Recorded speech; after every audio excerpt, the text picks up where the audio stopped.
Comincerà tra meno di 24 ore la discussione in Consiglio regionale sul progetto di legge statale numero 43 sull'individuazione di percorsi e contenuti per il riconoscimento di ulteriori forme di autonomia per il Veneto.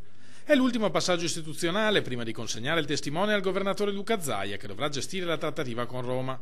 Non a nome di una maggioranza o di un partito, puntualizzava nei giorni scorsi il presidente del Veneto, ma dei milioni di cittadini che hanno votato sì al referendum del 22 ottobre. È difficile pensare che il sottoscritto, nel momento in cui va al tavolo delle trattative, ci vada a rappresentare una parte politica. Io non conosco un partito, non solo in Veneto ma anche in Italia, che valga il 57%. Nella legge che uscirà dal Consiglio, garantisce il Presidente dell'Assemblea Roberto Ciambetti, sarà specificata in modo particolarizzato ogni competenza con intenti e obiettivi chiari. A Roma non si andrà a discutere in termini generici, ma a parlare di un vero progetto. Tra i temi caldi della discussione in aula vi sarà soprattutto quello delle risorse legate all'autonomia.